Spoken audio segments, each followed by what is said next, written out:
दुनिया की निगाह इस बात पर लगी हुई है कि क्या ट्रंप और पुतिन के बीच युद्ध विराम पर बातचीत होगी। लेकिन दूसरी तरफ पुतिन अब अमेरिका और नेटो के साथ परमाणु जंग की तैयारी करने में जुटे हैं। इधर नेटो देश पोलैंड के एक समाचार आउटलेट ने दावा किया है कि ट्रंप का रूस प्लेन लीक हो गया है, जिसके बाद से ट्रंप बुरी तरह से बौखला गए हैं। देखिए इस रिपोर्ट को।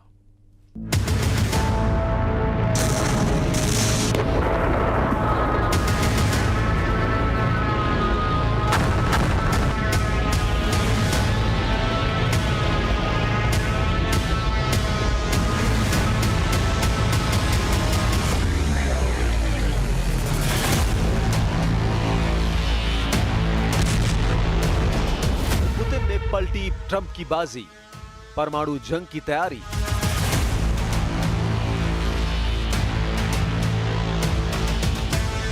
रूस यूक्रेन जंग में अब पुतिन ने ऐसी चाल चली है कि राष्ट्रपति ट्रंप के सभी अल्टीमेटम और जंगी पैतरे का धुआं निकल गया है। जब दुनिया को लग रहा है कि पुतिन और ट्रंप युद्ध विराम पर मीटिंग कर सकते हैं, ऐसी खबरों के बीच दो खबरों ने अमेरिका, नेटो और यूक्रेन के होश उड़ा दिए हैं। रूस ने डंके की चोट पर कह दिया है कि यह जरूरी नहीं है कि पुतिन और ट्रंप की मीटिंग में युद्ध विराम पर सहमति 100% हो जाए। रूस ने यह एहसास करा दिया है कि यूक्रेन पर जो रूसी हमले हो रहे हैं वो और तेज होने जा रहे हैं। खबर है कि पुतिन ने बेलारूस की जमीन से भी बड़े परमाणु जंग की तैयारी शुरू कर दी है। हम आपको दिखाने जा रहे हैं कि कैसे ट्रंप और पुतिन की मीटिंग से ठीक पहले यूक्रेन डील की पूरी रिपोर्ट नेटो देश पोलैंड के पोलिश समाचार आउटलेट ऑनेट में छापकर पूरी दुनिया में सनसनी फैला दी है। पोलिश समाचार आउटलेट ऑनेट ने यहां तक दावा किया है कि ट्रंप नोबेल पुरस्कार हासिल करने के चक्कर में यूक्रेन का सौदा रूस से कर रहे हैं और रूस को यूक्रेन की वो सारी जमीन देने को तैयार है जिस पर रूस ने हमला करके या तो कब्जा कर लिया है या फिर पूरी तरह से कंट्रोल कर लिया है। पुतिन और ट्रंप की इस डील के लीक होने के बाद से यूक्रेन हक्का बक्का रह गया है और जेलेंस्की खुद को ठगा सा महसूस कर रहे हैं, जबकि यूक्रेन किसी भी कीमत पर रूस को अपनी 1 इंच जमीन भी नहीं देना चाहता है। जेलेंस्की को अमेरिका के साथ साथ नेटो और यूरोपीय देशों ने भी धोखा दिया है। हम आपको पूरी खबर दिखा रहे हैं कि कैसे पुतिन ने ट्रंप की यूक्रेन बाजी को पलट कर रख दिया है। पुतिन ने पलटी बाजी, परमाणु जंग की पूरी तैयारी।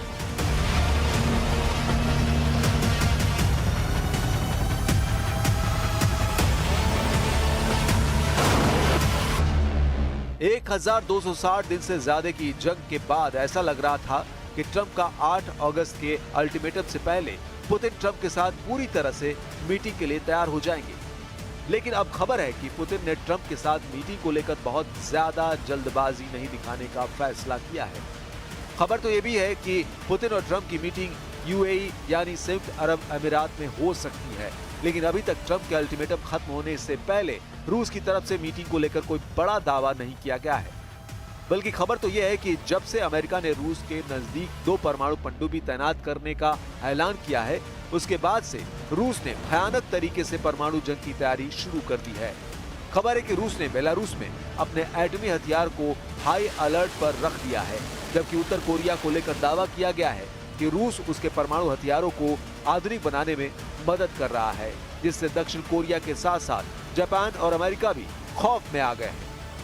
दावा तो यह भी किया जा रहा है कि रूस सीमित और कम ताकत वाले एटम बम से यूक्रेन पर किसी भी वक्त हमला कर सकता है। खासतौर से परमाणु बम की तरह हमला करने वाली ऑरेशनिक मिसाइल से रूस यूक्रेन पर हमला कर सकता है।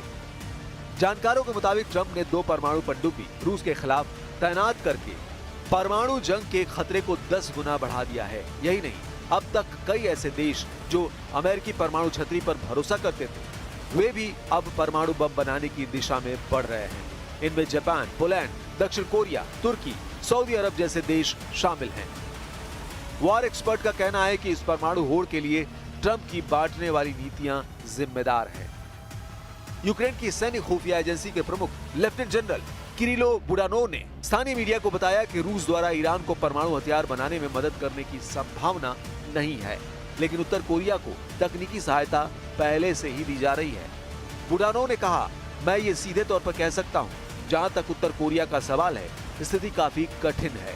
सबसे पहले उत्तर कोरिया के पास पहले से ही परमाणु हथियार है, लेकिन रूसी संघ उसके परमाणु हथियार वाहक पोतों के आधुनिकीकरण में उसकी मदद कर रहा है।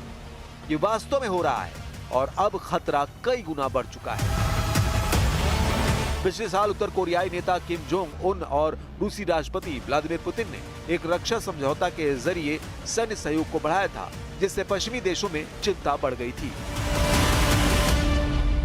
If this meeting next week does not take place, we at least are confronted with a very bad situation for Ukraine, because it does mean that the Russian offensive goes on from the air and on the ground, which does mean that the cities will be bombed every single night, as long as the Russians have the drones and the means for that, which they do have.